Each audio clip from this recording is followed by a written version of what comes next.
Salve, salve, senhoras e senhores, meu jovem, minha jovem, meninos e meninas, rapaziada em geral, eu sou o Sal, em mais uma live, não live, gravado. Hoje é gravado porque eu, Grins e Romero, não tínhamos agenda nessa sexta-feira às 19 horas, horário este que essa gravação está entrando no ar, para fazermos uma celebração ao mestre Brian Wilson, que nos deixou, infelizmente, na semana passada, e hoje, nesse dia 20 de junho, faria 83 anos, assim como Paul McCartney fez na quarta-feira. Portanto, meus queridos mestres Jedi, meus parceiros mais antigos aqui do Pitadas do Sal, estão aqui nessa jornada para celebrarmos a vida e a obra de mestre Brian Wilson. Sejam muito bem-vindos, Romero Carvalho e Márcio Grings, como vocês estão? É um prazer estar aqui para falar do Brian Wilson, porque foi incrível ver a comoção que a morte do Brian trouxe no mundo todo, né? Postagens de músicos e fãs de música do mundo todo invadiram as redes, assim, era rolar ali o Instagram, só ver o Brian Wilson, Pet Sounds, Good Vibrations, Beach Boys, Brian Wilson, etc. E nada mais justo hoje, né, no aniversário dele, a gente falar um pouquinho desse legado, de um dos sujeitos assim que inventou a música pop do século XX, né? Não sei como ela seria, mas ela foi algo muito legal, grande parte por conta do Brian Wilson. Por conta do Brian Wilson, sem dúvida, sem dúvida. Márcio Grings, meu querido, bem-vindo mais uma vez aí essa semana, que já participou daquela live maravilhosa com o nosso querido Teninha, né? Sobre Amparo e Burlesque, voltando aí com o Brian Wilson.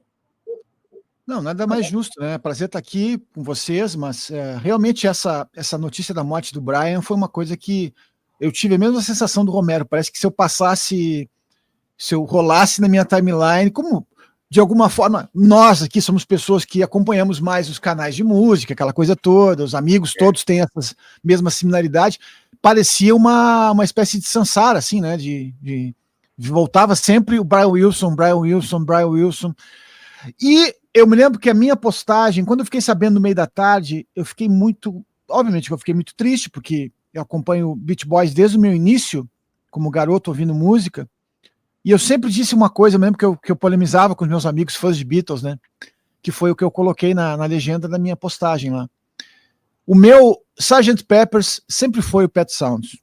E quando eu digo isso, eu não quero dizer que eu não gosto de Sgt. Pepper's. É claro que isso é um bordão, é uma frase de efeito, mas ela tem um sentido de realidade, de verdade, porque eu me impactei mais na época como garoto ali, aos 20 e poucos anos, até os 30 ali, o Pet Sounds me impactou demais, assim, demais, porque eu me lembro que quando eu tive o primeiro contato com a música do Beach Boys, ouvi primeiro aqueles primeiros trabalhos, coisa e tal, e aquilo não me pegava, né, exceto alguma coisa ou outra. Eu me lembro que eu gostava muito de California Girls, por exemplo, algumas músicas me pegavam, né? Mas quando eu vi o Pet Sounds, virou minha cabeça. Virou mesmo, porque eu entendi toda a magia, né? E eu recomendo aos amigos um filme, que é aquele filme com o John Cusack, que é o Love and Mercy. Quem não viu o filme, eu revi exatamente no mesmo dia da morte do Brian com a minha senhora, porque a gente estava ali ainda comovidos, em plena comoção da morte. Eu digo, vamos ver o filme do Brian, né? Até foi ela que falou. E a gente acabou vendo o filme de novo. E aquelas imagens que tem da gravação, aquelas reconstruções de épocas das gravações do Pet Sounds com o Wrecking Crew são realmente muito emocionantes. Eu vou dizer que uma lágrima escorreu no olho de novo, né? Assim como, eu estou passando o rodo, mas esse livro aqui, que é o livro que também de alguma forma pautou o filme, né? Em muitos momentos, eu recomendo demais esse livro. Eu li ele em 2010, se não me engano. Acho que eu boto a data às vezes aqui. Não sei se foi 2010, não lembro mais, mas eu li quando saiu. No ano que saiu, eu comprei, eu li, me arrebatei. É um livro emocionante, recomendo demais. A gente vê que tem muita verdade, assim, não tem nenhum tipo de enfeite. O Brian é um cara muito... nas vezes que ele conseguiu, de alguma forma, falar sobre o trabalho dele, sobre Beach Boys, eu sempre vi muita sinceridade nele, né? E é uma daquelas perdas irreparáveis. A gente está falando do Monte Rushmore, né, cara? São dos rostos dos caras que moldaram o pop, né? É daquele tipo entende que realmente tem algo pesado e irreparável. Então, eu acho que o Brian, assim como os Beach Boys, ainda são incompreendidos por muitos, talvez mais desse lado do hemisfério, que eu vejo algumas pessoas falando e não entendendo muito a importância do Beach Boys. Eu sinto muito se vocês não entendem, vocês não estão sacando nada, porque a gente está falando de uma banda gigante, uma banda que redefiniu o pop, que influenciou toda uma geração e continua ainda sendo importante. E o Brian realmente era genial, genial em tudo, genial mexendo os botões no estúdio, genial cantando, genial arranjando, genial no palco, quando ele pôde ser daquela maneira sincera e tímida dele. Mas, enfim, é uma banda que tem muitas camadas, e essa virada dos Beach Boys do final de 60, a partir do Pet Sounds que eles fizeram, inclusive nos anos 70, tem muita coisa bacana. Enfim, a gente teve realmente... É uma morte que eu senti muito, fiquei muito triste naquele dia. Aquele dia acabou meu dia de trabalho, em primeiro lugar. Óbvio que eu peguei tudo e fui olhar de novo o livro, fui ouvir os sons, enfim. É aquele dia que, quando parte esse ser que acompanhou muito tempo a vida de todos nós, a gente sabe que, por mais que ele estivesse ali com uma presença mais cênica do que real, no sentido criativo, né? Mas o que ele deixa é muito grande, cara, não é algo pequeno, não. É muito grande. Um dos poucos O Blitz artistas... foi falando, eu quase me emocionei aqui de novo. Não, e é um dos poucos artistas que a gente consegue adjetivá-lo como gênio sem estar incorrendo num exagero. Eu Como acho disse que o Leon Russell naquele documentário do Wrecking Crew, né? If you're talking about genius, you're talking about Brian Wilson. Você está falando de um gênio, você está falando de Brian Wilson. Não, e veja bem, a gente fala da palavra gênio e falar, por exemplo, eu não uso a palavra gênio para o Bob Dylan. Eu não uso a palavra gênio para o Paul McCartney. Eu não uso essa palavra, mas quando a gente fala a palavra gênio para o Brian Wilson, soa tão natural, né? E não estou dizendo que eles não sejam geniais dentro das suas arestas, mas é que realmente é algo meio... É como falar, por exemplo, quando se fala do Bob Dylan, adjetivando o bar do Bob Dylan. O genial Brian Wilson. A gente ouve muito isso em matérias, em revistas. Eu cresci ouvindo essa expressão com o Brian. Eu acho que ela é justa demais. Vamos só para ilustrar aqui o filme que o Márcio falou, com Paul Dano também, a gente não pode esquecer. O Paul Dano faz o Brian Wilson na época ali da gravação, do Pet Sound e tal. O filme chama, eu não lembro o título em português, em inglês é... Beach Boys, uma história de sucesso. Em português, né? Horrível. Em inglês é Mercy... Love and Mercy, que é o nome de uma música, né, do Brian, né? Love and Mercy. Então fica a dica. Tá em algum streaming, Márcio? No Prime. No Prime. Se eu não me engano, no Prime, eu não vou dizer agora. Tá no Prime. Não, eu vi também. Eu fui conferir. Não, foi difícil. É engraçado que quando o Brian morreu, né? Tava na hora do almoço ali que eu recebi a notícia, tava almoçando. E aí me emocionei um pouco, e aí eu falei, olha, eu vou ter que esperar aqui para colocar algum disco dos Beach Boys para tocar, porque eu vou acabar chorando aqui, vai ser meio difícil.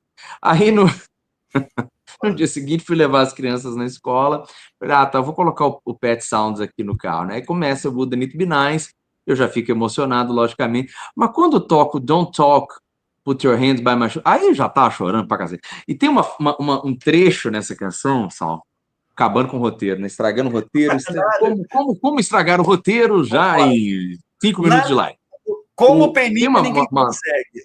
Não sou o Peninha, mas posso me esforçar.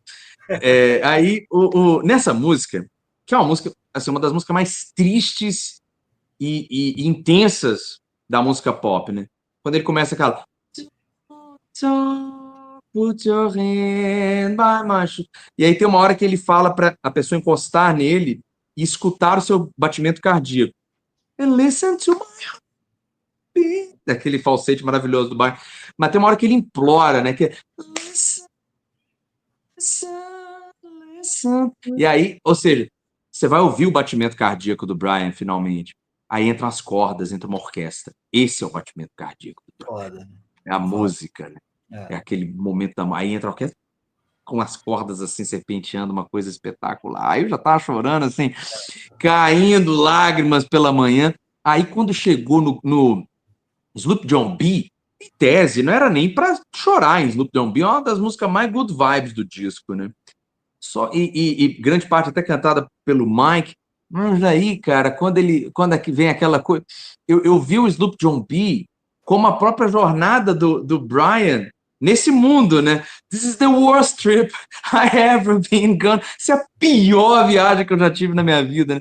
E aí ele vai, aquela viagem turbulenta, né? Que a viagem do Brian é muito turbulenta, né? É pai abusivo, é psiquiatra, psicólogo, terapeuta, se a gente preferir chamar experimental, vamos chamar assim. Cara, um primo meio complicado, que eu não acho que é o maior vilão, hoje o pessoal coloca assim, mas tem gente bem pior nessa história aí, viu, gente? Vamos combinar. E o cara ali, aquele gênio compreendido, aquela genialidade que nos desafia a entender os limites entre o gênio e o louco, né? O que é a loucura, o que é a genialidade? O Brian, ele é muito assim entre fronteiras, né, cara? Porque por vezes é loucura, por vezes é gênio, mas tá tudo ali no mesmo ser humano, né? E aí, quando toca o Sloop John B, essa coisa da pior viagem que eu já tive, mas eu quero voltar para casa, né? Tipo, paraíso, né? Uma volta do pós-morte, assim. Aí, cara, pela primeira vez o Sloop John B me fez chorar mais que o God Only Knows. Só que tem esse problema, né? Que depois do Sloop John B toca o quê? God Only Knows. Então foi uma experiência assim catártica ouvir o Pet Sounds depois. Que quando tá no Caroline No, que eu acho também uma das coisas mais sublimes da história da música, aí já era, meu filho, já foi aquela coisa aquela frase I wasn't made for this time, né? Eu não fui feito para esses tempos, né? Aquilo resume a vida do Brian, ele com tereminha, né? Um instrumento que também não se encaixa em lugar nenhum, e ele ali também se encaixar em lugar. Cara, ouvir o Pet Sounds depois da morte do Brian, sinceramente, deu toda assim a vibração do tamanho do sujeito mesmo. Assim. Como que bate? E é legal, o Romero tá falando do conteúdo lírico, né, das letras, que vamos lembrar que ele... nem são dele, né? Foi do Terry Melcher, né? Do Terry Melcher, que é o filho da Doris Day, coisa e tal. Mas assim, foi daquelas simbioses a lá Bernie Taupin e Elton John, né? O que aconteceu aí, né? Porque tem um pouco... a gente consegue enxergar um espírito e uma personalidade do próprio Brian nessas letras, né? Ou seja, o cara realmente... E eu acho que o Terry Melcher, eu não sei como é que... Eu não lembro exatamente dessa história, mas até teria que reler na biografia, mas, pô, que pena que ele não seguiu como parceiro de composição do Brian, né? Porque a química que se formou aí foi realmente... Talvez até pelos filmes da própria banda, coisa e tal, enfim. Mas o que se formou aí foi uma coisa muito rara, né, cara? Muito rara. O Brian... tem Terry Melcher, tem o Tony Asher, né? Que também compõe com ele. Sim. Além do próprio Mike Love, lógico, né? Que... talvez tenha sido ali até então o parceiro, era o parceiro mais recorrente, né?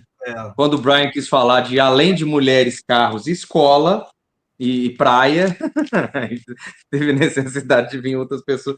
Depois também o Brian foi falar, o Mike Love foi falar de várias outras coisas além de... É porque às vezes o pessoal pega na narrativa, né? Obviamente o Mike Love fica como vilão. Pois é. Mas não é bem assim. Colocaram ele nessa prateleira, né? Mas enfim.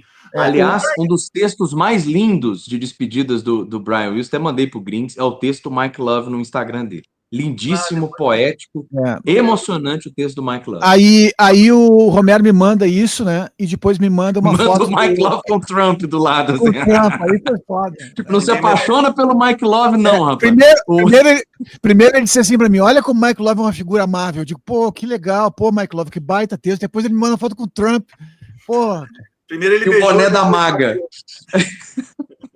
Primeiro ele beijou o Mike Love com o Trump e um boné da maga. Ou seja, olha aí, esse é o Mike Love, tá? Calma aí. Mas eu queria ver com vocês assim, ó. O Brian, como a gente falou, é esse gênio, né? Mas não era só um gênio por trás dos Beach Boys. Ele era daqueles artistas que pareciam ouvir sons que ninguém mais ouvia, o maestro mesmo do pop. Um alquimista de estúdio, né? Mas também ele era um cara profundamente sensível, atormentado, muitas vezes frágil. Como a gente equilibra esse peso todo, né? Quando olha para a vida e para a obra dele, o filme mostra muito isso. Vocês acham que o Brian é o último gigante do século XX? E por que o som dele ainda bate tão forte na alma da gente hoje? Eu acho que tem outros gigantes, assim. Paul McCartney, Stevie Wonder, o Bob Dylan, né? Elton John, enfim. Você pode pegar aí uma constelação ainda, mas eu acredito que o Brian, ele conseguia essa fragilidade do Brian, eu acho que traz para a gente um olhar mais carinhoso em relação a ele, né? Porque, infelizmente, outras condições, um sujeito que tem questões psiquiátricas e ainda vai ter abuso de drogas, e, enfim, a gente perde o Brian para a sua condição mental por muitos anos, né? E, na verdade, a gente nunca mais tem. O que a gente assistiu agora, vamos ser bem sinceros, foi a segunda morte do Brian Wilson. Brian Wilson também já tinha morrido lá nos anos 60. A gente assistiu ele reviver com a sua esposa, mas essa revivida do Brian é uma revivida, sim, ele até passa a gravar disco solo, etc. Mas não era o Brian Wilson até o Smile Smile, etc. Esse Brian Wilson nunca mais voltou na mesma profusão que ele teve até então, e ímpeto de compor, de cantar, de tocar, de produzir, de arranjar e de fazer da música pop algo maior. Porque a gente também tem que ter em conta que, até então, havia uma discussão muito séria na área cultural de que a música pop era uma música descartável, feita para ser jogada fora, né? O bubblegum pop, você faz, escuta e joga fora. Isso não é arte. Isso aqui não é arte. Música pop não é arte. Inclusive, eu acho que o Beach Boys se encaixava perfeitamente nisso, pela própria... Perfeitamente nisso, né? Música de adolescente, uma coisa... Aquela coisa de lançar 2 discos por ano, recalchutar uma música no outro álbum, sabe? Lança single com o lado A, a música, o lado B, a música sem voz, que era tipo uma picaretagem da época. Todas essas questões da música pop americana, né, que entendia essa coisa do descarte, estava ali. A gente já discutiu isso em outras lives, né, de como os álbuns, como a cultura de álbum, a partir dos Beatles, etc., foi criando um outro cenário, né, das bandas inglesas, a black music, tudo abraçando esse conceito do álbum como existia no jazz. Mas o Brian Wilson conseguia fazer também isso em sinfonias de 2 minutos. Ele conseguiu elevar a música pop, tanto nas harmonias vocais, quanto na concepção de arranjo. Quando você pega a gente fala muito do Pet Sounds, mas você pode pegar, tem álbuns anteriores, você já tinha indícios disso. Pode pegar Surfer Girl, por exemplo, né? Aquele tipo de arranjo vocal de Surfer Girl, ou In My Room, que tá ali no primeiro disco, né, cara? Assim, é uma canção adolescente do Brian Wilson. Você já vê essa questão de como ele pega as harmonias vocais e faz ela como algo muito comum nas composições barrocas de Bach, de Pachelbel, né? A coisa vai como se fosse uma pequena mandala se interconectando. Depois, quando ele vai pirar com instrumentos, né? Pirar com o Wrecking Crew, entrar dentro do piano, puxar corda, aí já esse nível de experimentalismo barroco, né? Por isso que foi chamado de barroco pop, né? E, ao mesmo tempo, trazendo um Estados Unidos californiano, ensolarado, que mesmo a tristeza desse lugar, ela é uma tristeza bela, né? É uma tristeza bonita, né? Ela é uma tristeza que te traz uma reflexão. Então, eu acho que o Brian tentar acessar o que existia no Brian é uma tarefa muito impressionante. Como o Márcio falou, eu demorei a chegar nos Beach Boys, assim. Beach Boys não fez parte da minha infância, adolescência. Foi a partir das declarações do Paul McCartney, né? Do tipo, tanto que ele falava do Pet Sounds, eu falei, cara, eu preciso ouvir isso aqui. E ouvi, e é um disco com muitas camadas, né? Ele demorou a terceira, quarta audiência, que aí ele já estava lá chorando no Don't Talk With My... né? Assim, no início não. Mas eu acho que essa complexidade de tentar entender um sujeito tão atormentado igual o Brian e ver, mesmo uma mente atormentada que, assim, a gente está falando sem nenhum romantismo disso, tá? Assim, é um sujeito que ouvia vozes, né? Tinha vários diagnósticos. Ele mesmo fala que ele aprendeu a conviver com a voz que ele ouvia, e era uma voz que só falava para ele fazer merda. Enfim, não. Era um sujeito ultra atormentado, um cara surdo de um ouvido, de tanto que tomou porrada do pai. Esse nível de tormento conseguia produzir coisas tão sublimemente bonitas. Eu falei pra caramba aqui, mas não sei se eu respondi. Mas o que eu posso fazer? Respondeu. É o Brian Wilson. Respondeu, mas eu vou complementar o que o Romero falou. A pergunta do Sal foi a seguinte: se é o último dos grandes gigantes do século XX, alguma coisa da música, né? A gente tem vários gigantes aí, né? Pode ligar aí, Sal, o microfone. e porque o som dele ainda bate tão forte na alma da gente. Foi sim. Assim, uma. Mas assim, ó, sabe o que é? Eu vou falar uma coisa assim agora, para vocês entenderem, eu acho que algumas pessoas, talvez que não se deram conta, qual é o nível da perda da morte do Brian. É como se tivesse morrido um Elton John, como se tivesse morrido um Neil Young, é como se tivesse morrido um Bob Dylan. Não fala pro McCartney, não, que não pode morrer, não. Pode parar. Você para aí, tá? Então tá. Então, é só para dizer isso. Então, eu me fez pensar sobre isso, como essas figuras realmente, assim, completamente no alto do topo do Monte Rushmore, entendeu? Aqueles rostos que a gente viu a vida toda. É isso, porque tem muita gente boa no mundo da música. Mas eu estou selecionando aqui um grupo seleto de 20 ou 30, não sei se chega a isso, que são aqueles caras que realmente definiram tudo, né? E o Brian tá entre esses caras, né? É só lembrar da própria competição entre Beach Boys e Beatles e das citações e completas reverências de ambas as bandas para a gente entender o quanto isso foi importante para redefinir aquele período da música, né? O grau de elevação que a música pop conseguiu naquele período com Pet Sounds e Sgt. Peppers. Então, isso, só falar desses dois álbuns, por exemplo, que a gente pegar qualquer grande lista dos melhores de todos os tempos, eles vão estar sempre lá no topo, né?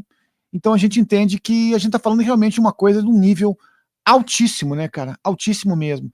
E o Pet Sounds, sim, assim como o Sgt. Peppers, por exemplo, muitas vezes as pessoas não sacam a genialidade do Sgt. Peppers, e eu não estou dizendo que por preferir um outro, claro que você tem uma... Eu adoro os dois discos, a gente já falou sobre isso, né? É mais uma coisa, é uma jogada de bufão minha falar que o Pet Sounds é melhor, porque talvez eu ouvi mais, talvez ele me encante mais por outros motivos. O Romero fez ótimas descrições, inclusive de letras e de espíritos e de atmosferas desse álbum, que talvez me agradem mais por todas essas... o que ele oferece, né, em termos de música. Porque, de alguma forma, o Pet Sounds abriu portas...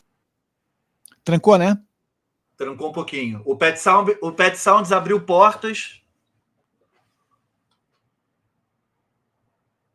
Trancou de novo. Agora foi. Inclusive para outros artistas, compositores importantes. Vamos voltar. O Pet Sound abriu portas. Tá. Inclusive para compositores fora da seara do rock and roll, como Burt Bacharach, por exemplo. A gente consegue entender que os arranjos, as orquestras, aquilo que ele ofereceu, e não estou dizendo que o Burt Bacharach não fizesse isso, mas tudo isso é como se a cancela tivesse aberta, entendeu? Tu pode misturar isso, tu pode fazer esse tipo de concessões da música pop, de trazer esse tipo de alegoria, arranjos, vocais, enfim. Então, realmente a gente está falando de um artista que é ímpar. Olha o que eu achei aqui. A resenha da Bis, eu acho que isso aqui é de 86, do Pet Sounds. Ou seja, eu me lembro quando eu li isso aqui, eu não conhecia o álbum, eu devia ter 16, 17 anos. Mas conheci logo depois. Para vocês, o momento decisivo na carreira do Brian, que transformou ele em ícone, foi o lançamento do Pet Sounds ou foi um outro momento? Eu acho que foi o Good Vibrations, assim, porque o Pet Sounds, ele faz mais impacto depois do que no momento do lançamento, né? Ele tem um impacto grande com músicos, né? Aquela frase... E na Inglaterra ele é muito bem recebido, mas assim, a gente tem que fazer talvez uma retrospectiva, porque o Grings falou, e eu falei, e estamos falando, de como que a música pop tinha essa ideia descartável, né? E a Capitol Records, que trabalhava com os Beach Boys, ela tinha isso muito claro, né? Beach Boys era uma bandinha de garotinhos e garotinhas. Não era uma banda para falar coisa séria e fazer disco sério. Tanto é que quando o Pet Sounds ele é cercado disso, né?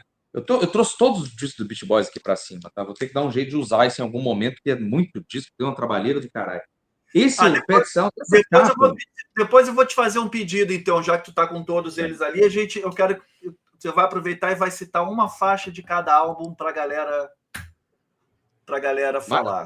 Depois, para a galera falar, não, para a galera entender, mas depois você fala, vamos lá. esse disco, você vê a capa, eles aqui num zoológico, né, dando umas comidas para uns bichos aqui.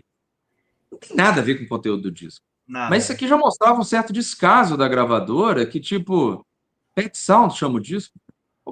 Não se preocuparam nem em conversar. Manda os caras pro zoológico na foto.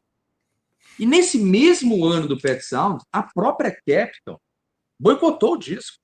Não só não se esforçou em divulgar, muita gente fala isso, mas às vezes deixa de falar que a Capitol lançou uma coletânea dos Beach Boys praticamente junto com o Pet Sounds. Um concorreu com o outro. Mas matando, né? Tipo, cara, ó, vamos dar um destaque aqui pro Beach Boys da galera. É outra questão que a gente tem que entender, que o Beach Boys, eles fizeram muito barulho. Quem fala isso é o Alice Cooper, de um jeito muito divertido. Aliás, o Alice Cooper é um sujeito que dá entrevistas excepcionais, né? Excepcionais. Ele até fala numa entrevista que o Brian Wilson é gênio porque fazer a música simples, tão sofisticada como ele faz, como os Beatles faz, é que é realmente difícil. Ele ainda brinca. Fazer Bohemian Rhapsody é fácil. Difícil é fazer God Only Knows. Mas tem um disco dos Beach Boys. Quando os Beatles têm invasão britânica nos Estados Unidos, tem um disco dos Beach Boys que é tipo a resposta deles, que é o Get Around, All Summer Long, né? E Get Around foi a primeira música dos Beach Boys a chegar no primeiro lugar. Eles já tinham sucesso, já tinham hits anteriores a esse, mas esse foi o primeiro mega hit dos Beach Boys. E o Alice Cooper brinca, né? Fala, cara, eles fizeram a gente que morava no meio dos Estados Unidos, num frio do cão, querer vestir bermuda e deixar o cabelo loiro. A gente nunca tinha visto o mar. Porque assim, a gente tem que lembrar que os Estados Unidos é muito grande. O middle country ali, você tá longe do mar, igual o sujeito de Brasília, Goiás, Tocantins, né? Exato. Então, cara, a gente tava ali na praia, vivendo um sonho californiano a 3.000 metros da praia. Então, tinha um impacto muito grande as músicas dos Beach Boys.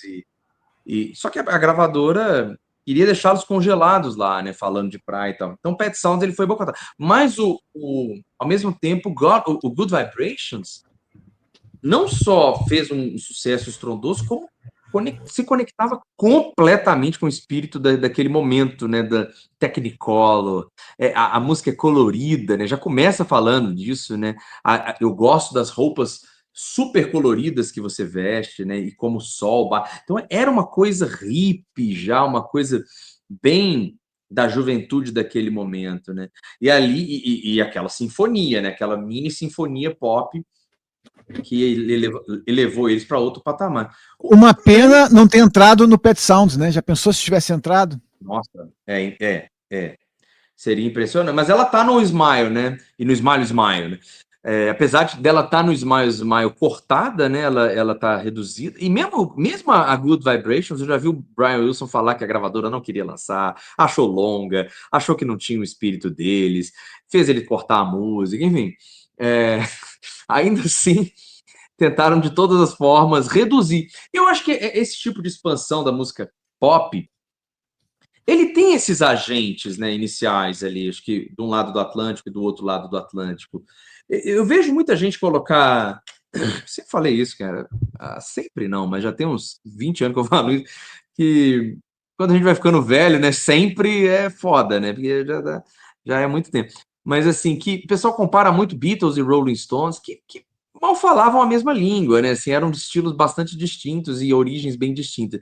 Beatles e Beach Boys, eles têm realmente mais afinidades nesse sentido, né? De expansão da música pop, etc, né? Então, além de tudo, tem esse detalhe, né? De como que no caso aqui, os Beach Boys foram fundamentais para a quebra de paradigmas ali, de barreiras, para que a música pop fosse entendida também como sim uma possibilidade de arte, né? A ponto da gente estar aqui falando dele hoje, né? E é interessante uma alegoria que o Romero fez, que se a gente pensar que, por exemplo, na primeira metade dos anos 60, realmente a grande disputa dos Beatles, vamos dizer, disputa de midiática, aquela coisa de provocativa, era Beatles e Stones, mas quando entrou a segunda metade, virou Beatles e Beach Boys. Aí a imprensa já mudou esse esse parâmetro. E a coisa ficou bem mais competitiva, né? Aí tem que ser dizer, e não estou aqui desmerecendo os Stones, de alguma forma entraram na mesma onda também de Beatles e Beach Boys e fizeram coisas dentro dessa linhagem assim mais provocativa e mais psicodélica, enfim. Experimental, né? Já que a gente está falando do Pet Sounds, né, que é um marco, né, é um divisor de águas ali na música pop, assim como o Sgt. Pepper's também. Então foi no ano de 1966, né, que o Brian parou de fazer turnê para mergulhar no estúdio, enquanto a banda... Até antes, né? Foi antes, ele para antes, né? Em 64 ele tem um colapso no avião e ali já é substituído para as turnês e fica já recluso em estúdio. Então, o Today ele já grava totalmente dentro do estúdio, o California, o Summer Days and Summer Nights, né, também. Ele já não saía mais com a banda. Já não saía mais com a banda, já ficava quietinho lá. Mas o Pet Sounds é de 66, né? Sim. 66. Por isso que eu acho que eu me incorri ao erro, assim. Mas beleza, obrigado, Romero. Mas então, em 66 ele estava criando esse disco que é um dos mais influentes da história, a gente pode dizer isso sem sombra de dúvida, que é o Pet Sounds, um álbum, como o Romero lembrou, o Paul McCartney até hoje diz ser o seu favorito. O que tem nesse disco para vocês que mexe tanto com artistas e ouvintes até hoje? O que o Brian ouviu que os outros ainda não tinham ouvido? Tem algumas coisas... pode falar, Romero. Pode falar. Não, vai você, cara. Você já tá com o Pet Sounds na mão. Eu acho que o Pet Sounds, inclusive, eu estava ouvindo e pensando sobre isso. Bom, em 66, obviamente, ninguém falava em rock progressivo, né?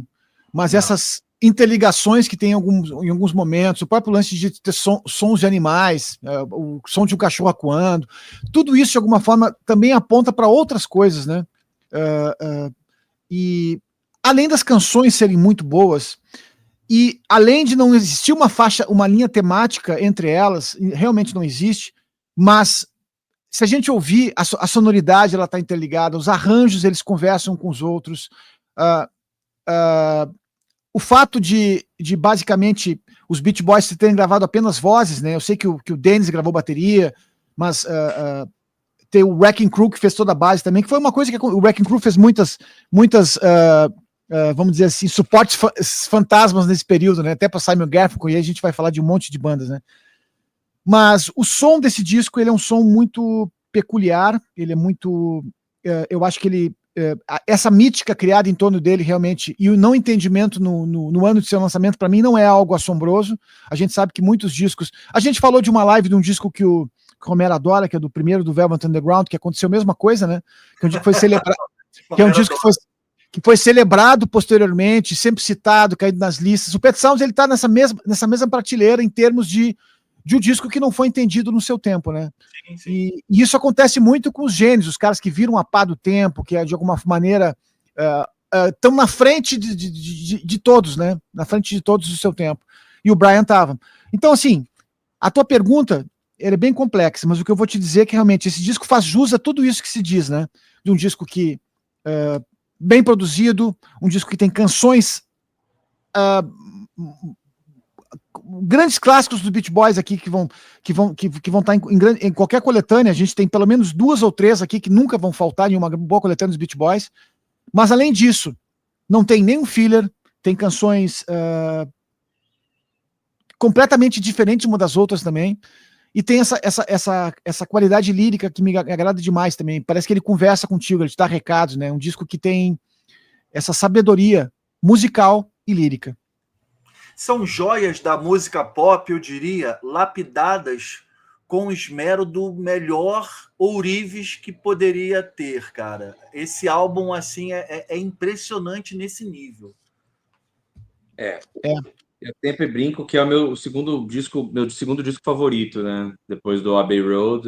Não digo que é o melhor, meu favorito. Sim. Mas, assim, o Pet Sounds, ele consegue ter uma intimidade, ele consegue ser intimista mesmo sendo grandiloquente. Não sei como. Aí é gênio mesmo, não tem como explicar. Porque ele é intimista, é isso que o Grings falou, parece que ele fala com você. Não só, óbvio, que tipo, Don't Talk, Put Your Hand by My Shoulder, On My Shoulder, tô falando, sempre falo by my shoulder, mas On My Shoulder, sempre é assim. O Wouldn't It Be Nice, aquilo é tão lindo, né? Quando entra na ponta, I wouldn't it be nice? Aquela coisa, por que a gente não pode ser mais velho, né? Já começa com uma pergunta que é fantástica, né? Abre o disco assim, né? Então, ou seja, está falando com você, mas ao mesmo tempo é super grandiloquente, arranjadíssimo, né? Cheio de orquestras e em combinações estranhas, em melodias dissonantes, em coisas que eram ouvidas na cabeça do Brian, mas que não eram tocadas por ninguém daquele jeito, né? Então, assim, ele consegue ter isso. E eu acho que isso é uma qualidade extraordinária, que pouquíssimos discos têm. E tem uma Eu fui coisa... perceber, Grim, só completando, que o All Things Must Pass é um disco assim, do George Harrison. Mas eu só fui perceber isso nessa nova versão sem toda a papagaiada, toda a cagada do Phil Spector. Desse Phil Spectorizado, né? Eu consegui perceber muito bem isso no All Things Must Pass. Mas no Pet Sounds eu sempre percebi isso. Um disco que é grandiloquente, ele é grandioso, ele é épico, ao mesmo tempo ele é intimista, ele é singelo, ele é pequeno. Quer ver uma coisa? Tem o disco aquele, vou citar um exemplo aqui. Tem um disco, por exemplo, uma banda, por exemplo, como Led Zeppelin. O Led Zeppelin 4, ouvindo isso, ele vai te jogar para Mordor, vai te jogar para um mundo fantástico. É um mundo que tu não tá lá, mas de alguma forma tu viaja para ele. O caso do Pet Sounds, ele conversa contigo no teu sofá e te acorda pro teu próprio mundo. Tu já tá dentro daquele... Ele te faz perguntas, ele te solta frases. É um disco muito mais que... Nesse caso, é muito mais interligado com a vida de todo mundo. A gente não está falando de um mundo da fantasia, a gente está falando do mundo de cada ouvinte que está sintonizado com ele. Naquele exato momento, o botão play rolou e tu já está dentro daquele mundo, entendeu? Eu acho que esse é o fato. Ele tem uma ligação direta com o seu ouvinte, sem te jogar para o mundo da fantasia. E eu não estou aqui criticando nem uma coisa ou outra. Você tem toda a razão. Eu acho que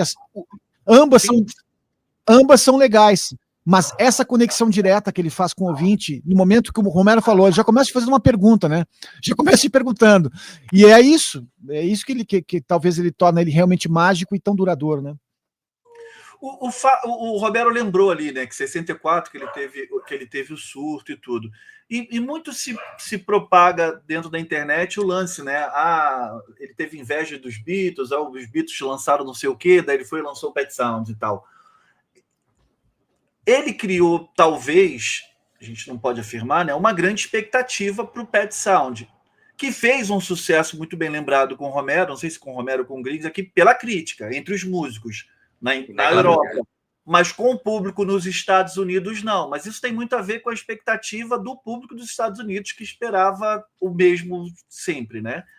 Mas vocês acham que isso, de não ter sido uma unanimidade entre os fãs da banda, afetou ainda mais ele? Eu acho que não tem como não afetar, né? A gente lembra, inclusive, da desilusão dele, vamos pegar a narrativa do filme.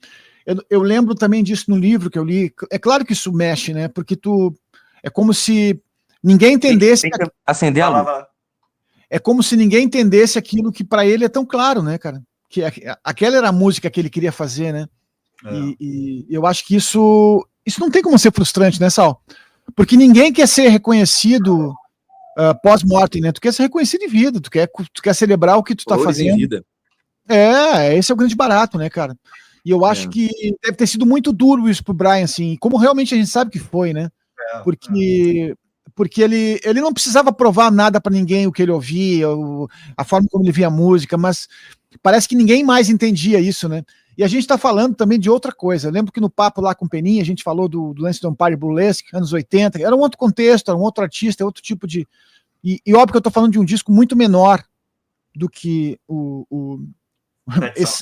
extremamente menor, não estou comparando uma coisa com outra. O que eu quero dizer é que muitas vezes a crítica vira um arremedo. Alguém diz, isso é uma droga, isso não tem a ver com a banda, isso o artista tá fazendo música para ele, só para ele, não tá fazendo para o público. Essas coisas acabam se propagando E eu não lembro exatamente, e aqui não li exatamente a crítica, o que a crítica disse sobre o álbum na época, mas o próprio fato de não ter vendagem, a gravadora não acreditar, é óbvio que isso faz com que mingue todas as expectativas, né?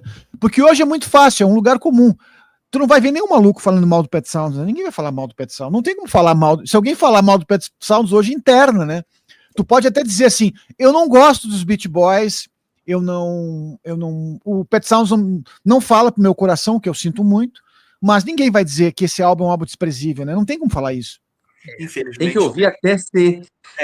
Tem que ouvir até bater. É engraçado isso. A pessoa pode não gostar dos Beach Boys mesmo, mas o Pet Sounds, ele é uma coisa supra-banda, ele é uma coisa supra-gênero. Eu até uma vez fiz, quando teve aquele documentário da Disney sobre os Beach Boys, que é um ótimo documentário, chapa branca, evita polêmica, mas é uma delícia, cara. Uma delícia. Eu vi. E aí eu fiz um top 10 de discos do Pet Sounds, dos Beach Boys. Não coloquei o Pet Sounds. E no final eu falo, ó, Pet Sounds não tá nessa lista, porque ele não pode ser comparado com os outros. Pet Sounds é uma obra humanitária, amigo. O cara aqui tem que ganhar um Nobel, não é um Grammy. Não é assim, vai ganhar um Grammy, melhor álbum, não. Como um Nobel. Você bota na equação, parece que você tá roubando, né? Tá tentando com o Dream Team. Não, Pet Sounds é disco pro Netanyahu ouvir e se converter numa boa pessoa. Você sentar o Ayatollah Khamenei e o Netanyahu na mesma sala, colocar o Pet Sounds e fazer as coisas ali. É uma coisa diferente. O Pet Sounds é essa coisa diferente. Mas eu entendo que o Brian, ele teve essa questão, né? A história é famosa, né? Ele escuta o Rubber Soul, ele incrível, ele nem escuta o Rubber Soul em inglês, ele escuta o Rubber Soul todo arrebentado dos Estados Unidos. Entende ali uma unidade, veja, né? Faz o Pet Sounds, os Beatles, né? Faz o Sgt. Pepper's, aquela coisa toda, mas a resposta, né? Nessa disputa, assim, tem o Today no meio, mas é muito interessante que ele tem o reconhecimento também da Wrecking Crew, né, do Paul McCartney, do John Lennon. Eu acho que isso para ele também era muito relevante. Era uma chancela mais importante que o do público e da crítica, né? Não tem outra, né? Porque a gente tem que... o Beach Boys era aquela banda que tinha no início o empresário do pai, a Capitol dominando tudo.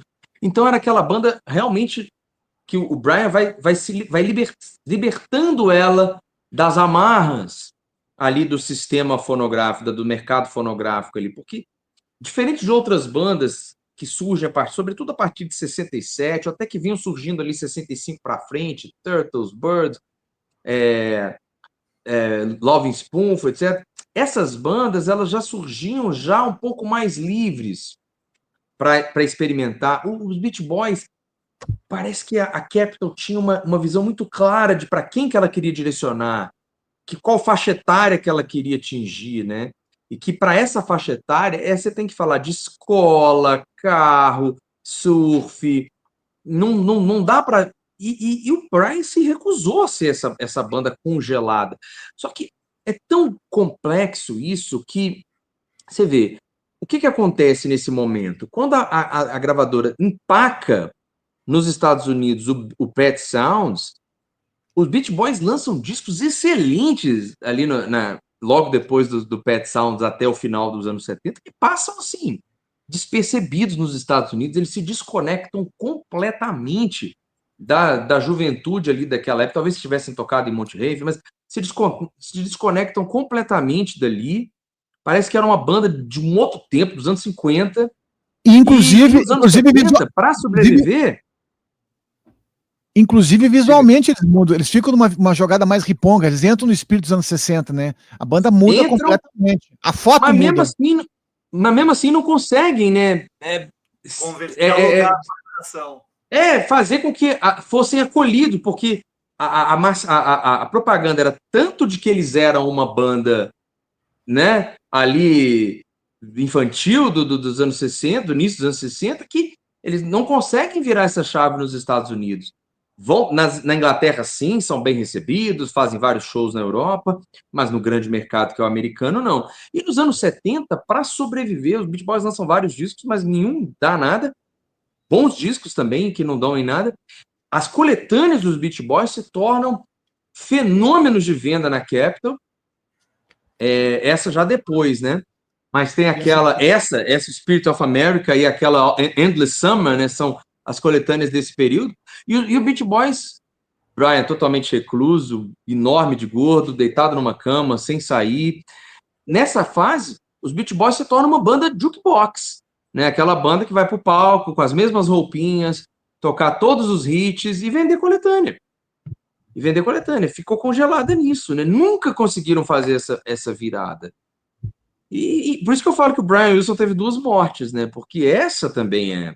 Mesmo os discos dos Beach Boys que a gente tem, que eu falei que são muito bons, pós Pet Sounds, ou até pós Smile Smile, que é o Smile retalhado, eles são discos com uma participação do Brian muitíssimo menor, né? E cada vez menor. Muitas vezes nos discos dos Beach Boys, nessa fase reclusa do Brian, eles retrabalharam músicas que tinham sido gravadas para o Smile e colocaram lá no disco, tipo, pelo menos a gente precisa de uma canção aqui com o Brian cantando.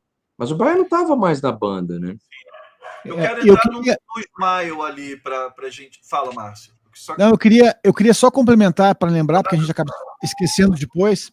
Eu vou lembrar que o Carl Wilson tem 2 discos solos muito bons lançados no início dos anos 80. Eu recomendo demais esses 2 álbuns. O Carl Wilson, que morreu em 1998 com 51 anos. E o Dennis Wilson tem aquele que talvez seja considerado o melhor disco solo de um Beach Boy, né? Sem dúvida. Que é o Ocean de 75, se eu não me engano, que é um descasso mesmo, que ele de alguma forma surpreendeu todo mundo, né? Porque o Dennis, dentro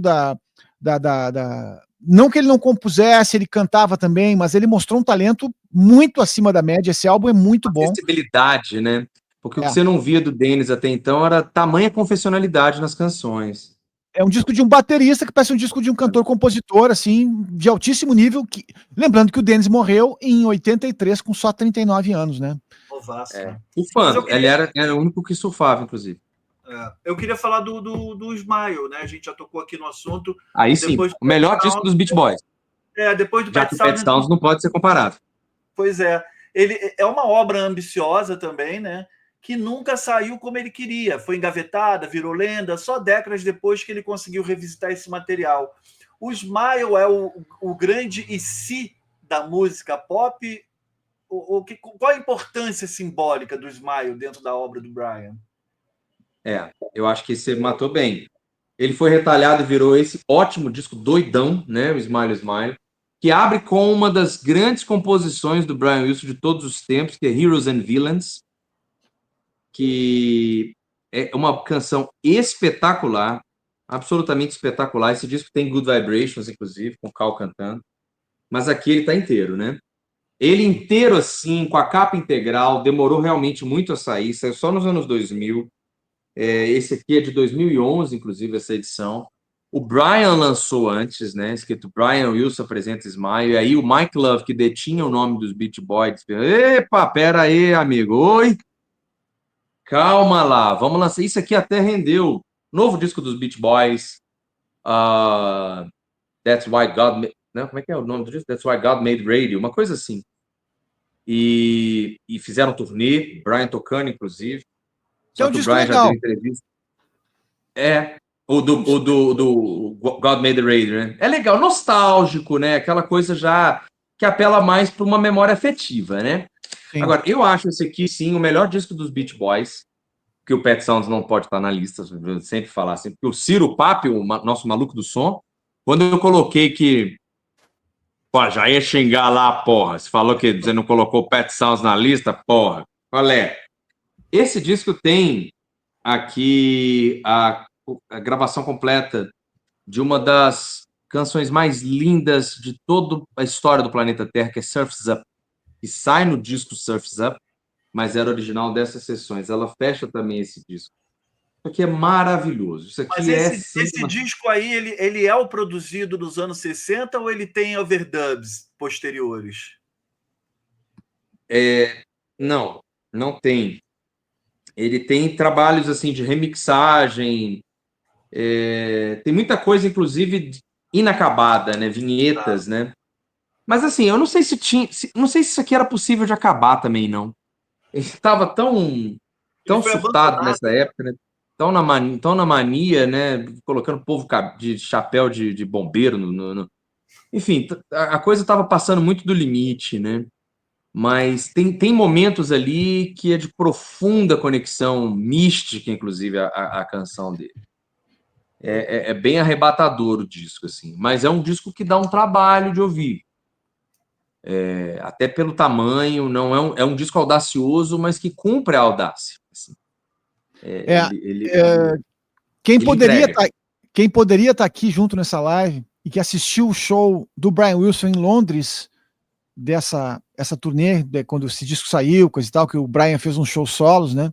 Foi nosso amigo Lúcio Brancato, que inclusive tem uma foto com o Brian Wilson. Acho que foi. O Lúcio tem uma ligação espiritual com o Brian também, coisa e tal. Enfim, o Lúcio que já teve várias lives aqui, coisa e tal. É o nosso. Tem os Três Mosquiteiros, é o nosso. Como é que é? D'Artagnan. Mas o Lúcio deve estar trabalhando nesse momento, inclusive, nesse exato momento agora. Mas, enfim, o que o Romero falou, assino tudo embaixo, vou dizer o seguinte: para mim, o mais triste de tudo isso é como esse mundo pop às vezes é cruel, né? Se falou muito dos anos 70, se falava dos anos 80 sobre esse disco e tal. Saiu só no longínquo século XXI.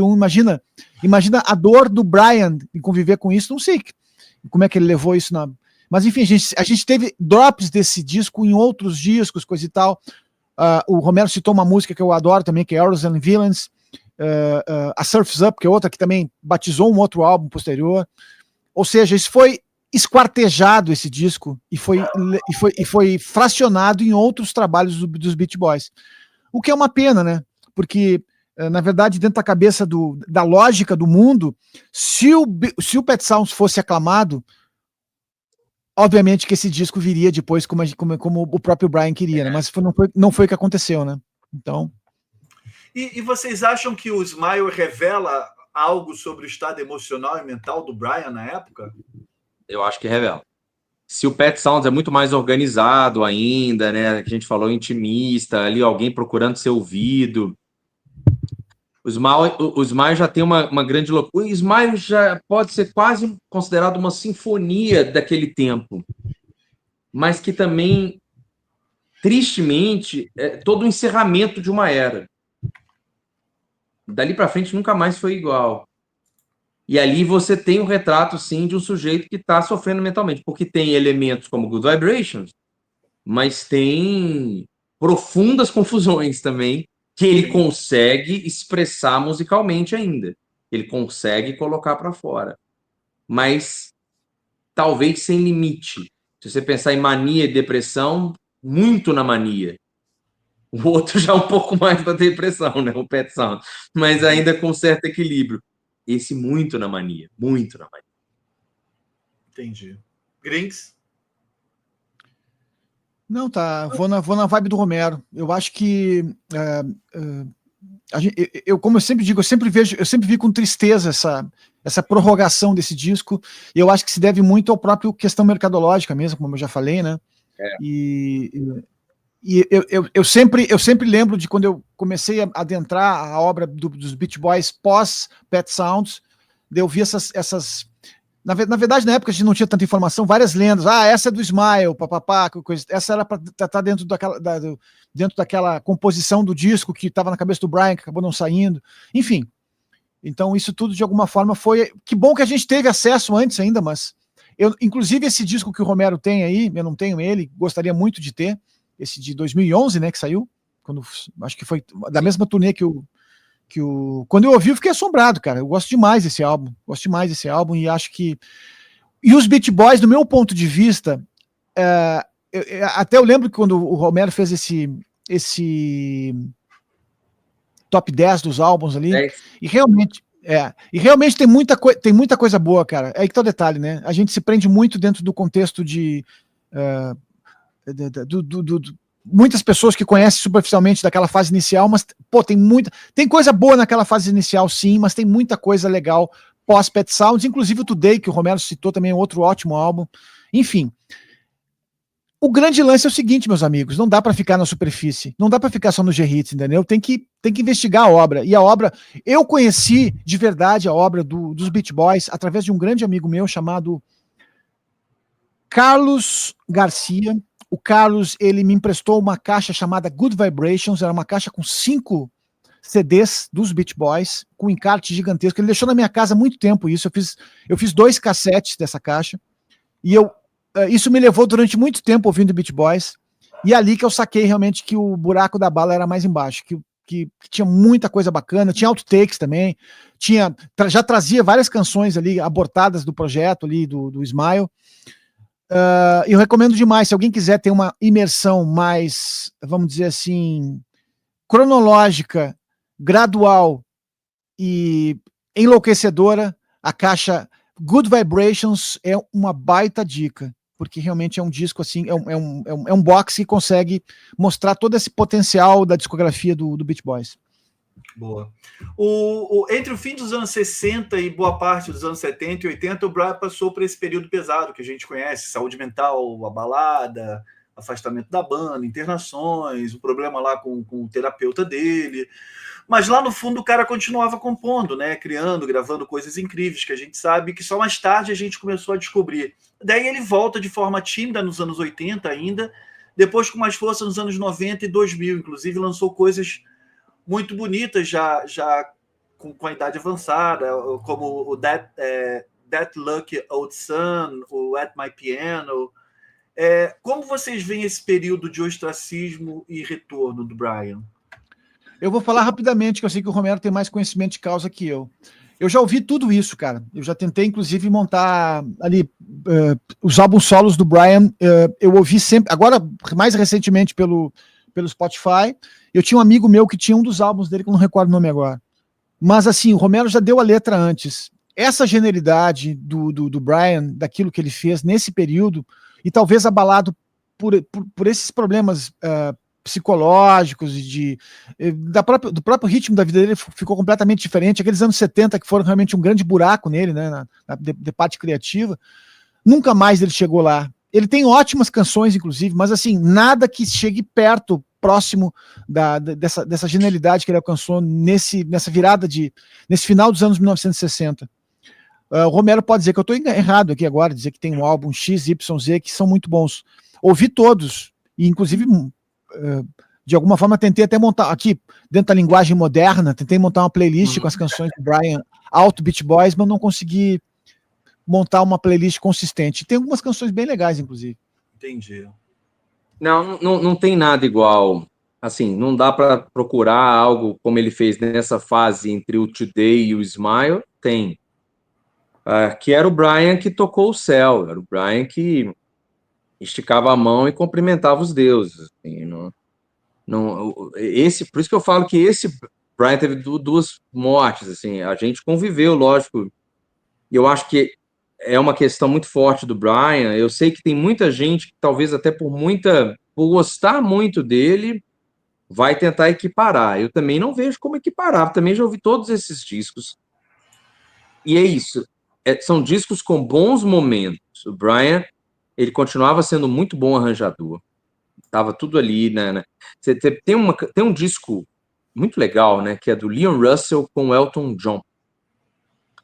Esse disco foi o Elton John estava andando de carro na Inglaterra e começou a pensar nos seus 2 grandes ícones, que era assim, 2 mentores, né? Leon Russell e Laura Nyro. Laura Nyro morreu no início dos anos 90, ele pediu para ligar para o Leon Russell e gravou um disco com o Leon Russell. Tem uma música desse disco que é... como é que ela chama? Nobody Ever Tell You. Eu não vou lembrar o nome da música. When Love is Dying. Acho que é uma coisa assim, When Love is Dying. Que o Leon Russell, eles estavam perto de onde o Brian Wilson morava, falou, vou chamar o Brian Wilson para fazer um arranjo vocal aqui. E tem um arranjo vocal lindíssimo nessa canção, feito pelo senhor Brian Wilson 2000 cacetado. Então, ou seja, o cara sabia, mas assim, era lampejos, né? A gente sabe como era difícil para o Brian fazer as coisas. Como que ele vivia com uma programação muito rígida como fazer para ele conseguir ter organização para fazer, né? Senão a gente fica naquela coisa do gênio que, né, aí tem umas excentricidades. Não, tem questões psiquiátricas ali, né? A gente falou isso uma vez numa live do João Gilberto, né, Sal? Que às vezes a gente romancia essas coisas. Não, cara, um cara com problemas psiquiátricos. Então, O Brian, ele tem vários lampejos, inclusive nos discos dos Beach Boys depois, na produção. O Brian, sempre quando você pergunta para ele qual era o disco favorito dele dos Beach Boys, ele não falava o Pet Sounds, ele falava Beach Boys Love You, que é um disco que hoje tá hypadão aí, cheio de coisas mais tecnopops e tal. Mas assim, não dá nem para comparar. E toda essa carreira solo dele é muito interessante ver como ele permaneceu produtivo, porque ele lança um disco em 88, que até que tem o Love and Mercy, né? Que é quando ele já está com a sua esposa. E ali ele começou a fazer discos, até o Brian Presents Smile é de 2004, ele já estava bem produtivo. Tem coisas legais, tem disco com Van Dyke Parks. Esse disco é bem legal. É o Orange Crate Art. Bom disco, mas assim, Pet Sounds, filho único de mãe solteira que já fez laqueadura. Sabe, porque mãe solteira depois ter outro filho, né? Tem laqueadura, não tem jeito. Muito bom. Salta mutada. Eu tô rindo aqui que essa analogia foi boa. Nos últimos anos, né, a gente viu o Brian se despedindo dos palcos, dá para dizer assim, né? Teve as últimas turnês do Pet Sounds, o projeto com os zombies, a luta com a saúde física e mental dele, a morte da esposa, né? E ele nos deixou na semana passada, dia 11, né? Dia 11. Mas como vocês avaliam... Essa não é a última pergunta, por favor. Depois eu quero que o Romero, para aproveitar os discos ali que ele separou, que ele cite pelo menos uma faixa de cada álbum. E eu quero dizer que a minha areia está escorrendo pela ampulheta para mim aqui. Não, mas eu já vou dizer. Como vocês avaliam a obra e o legado dele, né? Como foi acompanhar essas duas mortes dele para vocês, como o Romero falou, né? Uma morte simbólica lá nos anos 60 e essa agora de fato. Eu vou ser mais breve, já começo aqui. Eu acho que essa análise já foi feita de alguma maneira por algumas minhas falas. Eu vejo que o percurso do Brian nos anos 70, nos Beach Boys, ele foi realmente assim, completamente... eu usei a palavra alegórico. Eventualmente ele estava ali, ele não excursionava, ele podia compor alguma música, mas a gente olhar as fichas técnicas dos álbuns, a gente vai perceber que realmente ele estava muito menos intensamente do que ele estava ali, por exemplo, dentro dos anos iniciais e principalmente nos anos transformadores, na segunda metade dos anos 60, né? E eu acho que realmente o grande calcanhar de Aquiles da vida do Brian, eu vou falar o lugar comum total, é a questão psiquiátrica, né? Isso tirou ele do jogo, né? Tirou porque uma pessoa que tem problemas como ele teve, e aí para quem leu o livro que eu mostrei para vocês aqui antes, vou mostrar de novo aqui, e para quem viu o filme, que também faz bons resumos disso, vai entender o quanto esse cara teve uma vida muito difícil mesmo, e que... E eu adorei a alegoria que o Romero falou aqui também, que ele, naquele período ele realmente tocou a mão de Deus, né? Ele tocou algo divino, que nunca mais ele conseguiu alcançar naquela dimensão, com álbuns como o próprio Pet Sounds, e o que ele fez ali naqueles músicas como Good Vibration, Arrows and Villains, enfim, Surf's Up. Ó, esse é um efeito especial do Pet Sounds ano 2025. Minha rua barulhenta aqui. Lembrando para a galera que está assistindo que não é live, né? A gente está gravando isso aí na quarta-feira, na parte da tarde, para lançarmos na segunda. Traga os discos? Por favor, caber com o Grins, como é que você está de tempo? Você vai ficar com a gente ou vai sair? Não, eu vou fazer o seguinte, eu vou ver a lista do Romero aí, do que ele vai mostrar dos discos, e depois eu quero mostrar um disco que é um disco que ele não vai mostrar, que é o meu preferido dos Beach Boys. Vamos lá. Fora Pet Sounds. Me põe grande aí. Deixa eu pôr grande aqui. Primeiro disco dos Beach Boys, hein? Primeira edição mono, tá? O pessoal que é colecionador aí sabe que isso aqui é pesado, hein? Pesado. Aqui, In My Room. Já ouviu uma música desse disco? In My Room. Primeira lembrete de que você está diante de um sujeito diferente, um guri ainda, todos adolescentes aqui.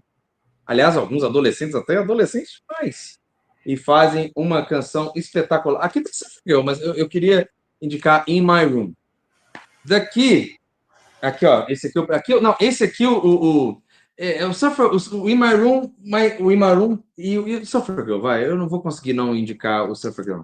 Aqui o primeiro disco, ó. Aqui, vamos lá, também primeira edição. Primeiro disco não era o outro? Falei primeiro disco no outro? Não, o outro não era o primeiro disco? Não, esse aqui, o Surfing Safari. O outro era o quê? Um pré-disco? Segundo disco, é porque eu peguei eles. É porque desse aqui eu não vou destacar nenhuma canção, né, daquele lá. Aqui não, aqui é o primeiro disco, eles mais adolescentes ainda. Também primeira edição aí, os colecionadores aí que gostam dessas bobagens. Se fosse reedição também, eu ia mostrar com o mesmo orgulho. The Beats of Surfing USA e a música Surfing USA, tá? Little Deuce Couple. Aqui pode ser uma canção chamada Spirit of America. Muito boa, mas a própria Little Deuce Couple é muito boa também. Também é muito bom. Shutdown Volume 2, Volume 2. Shutdown Volume 2. Aqui a música Fun, Fun, Fun. Perfeito. Aqui do All Summer Long, obviamente, a música Get Around. E aquilo é incrível, genial, maravilhoso. Get Around. Aqui é um disco ao vivo, Beach Boys Concert. Ainda com o Brian. Olha, esse disco aqui, porque é um disco de Natal, o pessoal às vezes não leva tão a sério, mas levem esse disco a sério. Lado B, então, aqui é coisa de gente grande, tá? É um belíssimo disco de Natal. Agora, no Rubber Soul dos Beach Boys, né? O Beach Boys Today.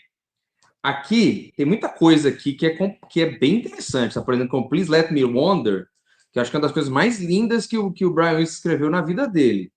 Mas eu vou destacar o Help Me Honda. Que o Help Me Honda, aquele arranjo vocal, é como você... cada um pira na psicodelia de um jeito, né? Ali é a prova como que você pode pirar na voz. Que vem aquele Help Me Honda, help me, e um monte de voz acontecendo. Você vai que ele vai dobrando as vozes. É lindo aquilo. Ô, Romero, de Natal você não indica nada? O lado B inteiro.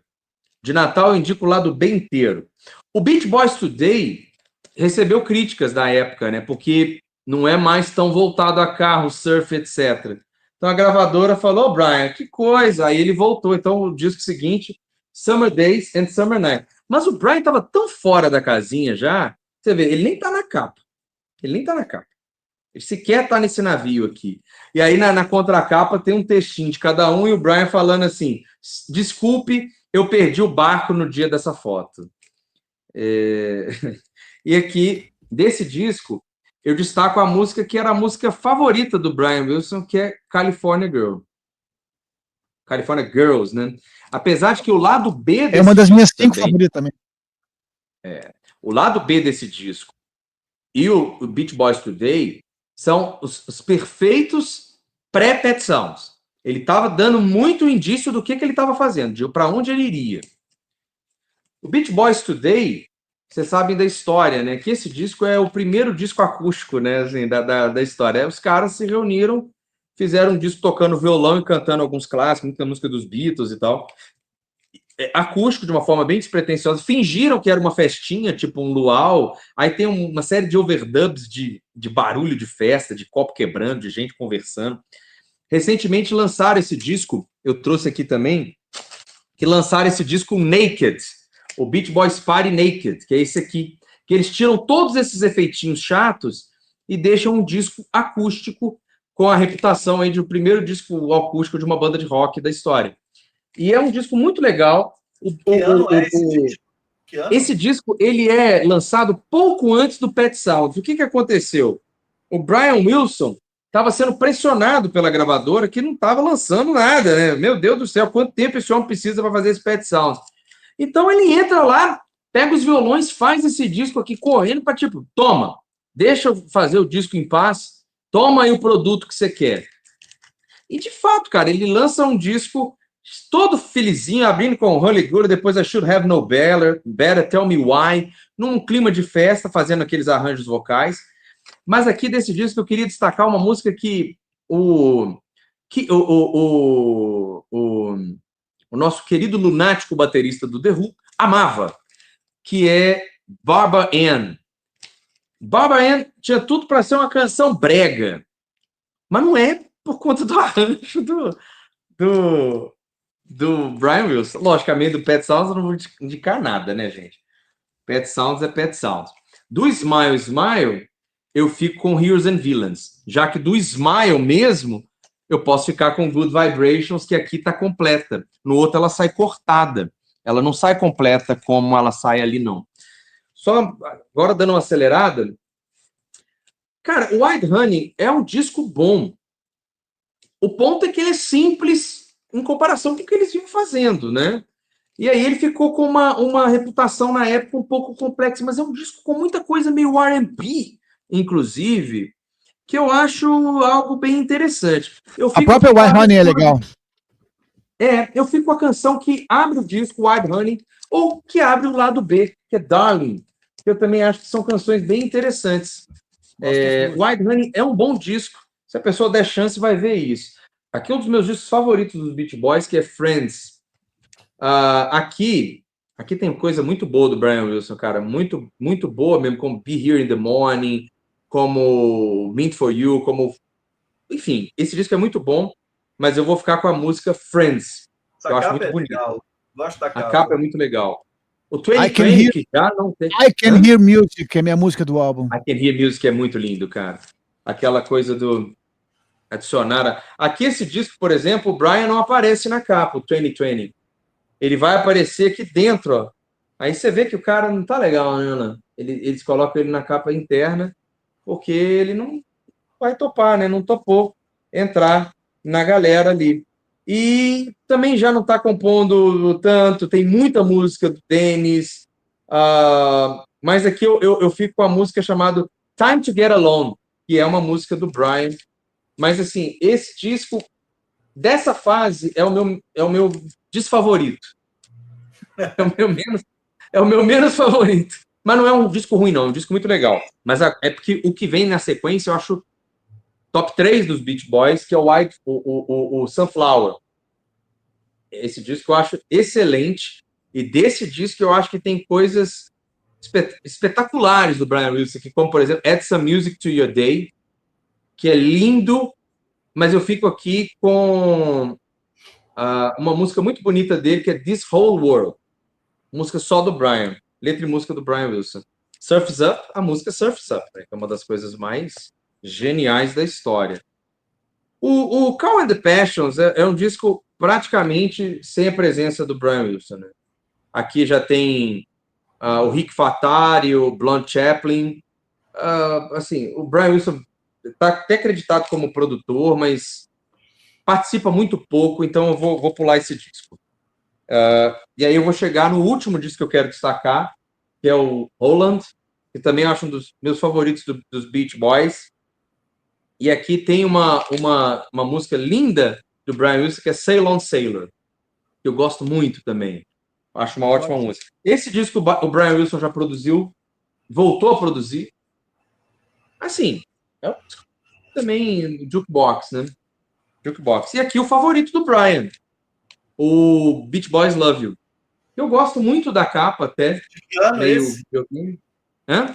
De que ano? Esse disco é do final dos anos 70, ele é de 1977. Assim, não sou uma boa pessoa para falar desse disco, porque apesar de todo o hype dele, eu acho esse disco um porcaria. É isso. Paro por aqui, porque eu acho que Beach Boys, anos 80, não tem como estar na mesma frase. Sabe? Assim, não combina, o espírito não bate. Beach Boys e anos 80 não podem estar no mesmo lugar. Eu quero destacar apenas um álbum, que é um disco que mostra uma das grandes qualidades dos Beach Boys. Apesar de, muitas vezes, sem estarem com Brian Wilson ao vivo, que isso foi raro nos anos 70 e a seguir, eles ao vivo, eles eram imbatíveis, eles conseguiam fazer praticamente a mesma coisa, as músicas soavam muito parecidas, né? E eu tenho esse álbum ao vivo de 73, que é uma... Bota grande aí, por favor, meu amigo. Não sei se o Romero o conhece, que é Ah, então tu sabe o que eu tô falando. Esse álbum, eu acho muito bom. Eu acho ele muito bom. Que vamos lembrar que a formação do Beach Boys aqui era Rick Fatar, que tocou no The Ruttles, aquele que a gente fez a live, lembra? Al Jardine, Carl Wilson, Dennis Wilson, Mike Love e Blonde Chaplin. Lembrando que a gente falou sobre aquele lance dos Beach Boys tentarem entrar na onda, né? Olha só o visual riponga da banda aí, ó. Pode crer. Pode crer. Tá todo mundo... Márcio? 73, tá todo mundo dentro do espírito dos anos 70 aqui. Então, assim, eu me lembro que eu vi um vídeo, acho que esse vídeo é de 1980, é um DVD que eu vi em algum lugar, que eles tocando as canções, ou 79, eu sei que final de 70 e início de 80. O mais incrível que me pareceu, assim, é quanto a banda ainda soava muito boa ao vivo. Os vocais, a execução da banda em si, né, das canções. Isso foi o que me surpreendeu realmente muito, assim, poder conferir que a banda estava na ponta dos cascos, tocando ao vivo ainda. Mesmo que seja um show de G-Hits, como eles fizeram muito isso, como o Romero falou, mas, assim, o que eles entregavam para o público era algo realmente muito bom. É isso, galera. Maravilhoso. Valeu, Grings. Valeu, Romero. Lembrando, né, para a galera que está nos assistindo aí, que Brian Wilson se foi, mas um artista de fato nunca vai totalmente, que sua obra está aí, né? As vozes que ele empilhou em fita magnética continuam voando por aí, nas trilhas da nossa vida, nos filmes, nas séries, nas propagandas. E a gente sempre na esperança de que o som pode curar, pode transformar, por isso que a gente está aqui fazendo sempre essas lives, esses papos aqui com vocês. Brian, como todos os outros artistas assim da estirpe, né, de Brian Wilson, que já partiram para outro plano, Brian nos mostra que até a dor mais profunda pode virar uma linda melodia, né? Que o pop pode ser arte, e arte com A maiúsculo. A maiúsculo, né? Eu sempre confundo se é A maiúsculo ou A minúscula. A maiúsculo, com a letra maiúscula. Obrigado, Brian. Obrigado, Márcio Grings. Obrigado, Romero Carvalho. E obrigado a todos que assistiram a gente até aqui, mantendo essa conversa cultural sempre viva. Sigam o canal, deixem seu like, compartilhem essa homenagem. Vamos seguir multiplicando cultura, porque esse som não pode e não vai morrer. Terça-feira eu volto com Romero e Grings para falarmos de Bob Dylan novamente, Saved. Vocês não podem por esperar, mas segunda-feira, essa segunda-feira agora, Beatles, tem um bate-papo com os Sem Carisma para a gente também falar de Brian Wilson, Beach Boys e a relação deles com os Beatles ali, essa relação louca ali. A gente vai prestar mais uma homenagem ao Brian Wilson, porque muitos colaboradores aqui do Pitadas do Sal amam esse gênio, que a gente pode chamar com toda certeza e toda segurança de gênio. Mais uma vez, Grings e Romero, obrigado. Estou encerrando aqui a gravação, mas me despeço de vocês depois da gravação. Valeu, beijos. Concluir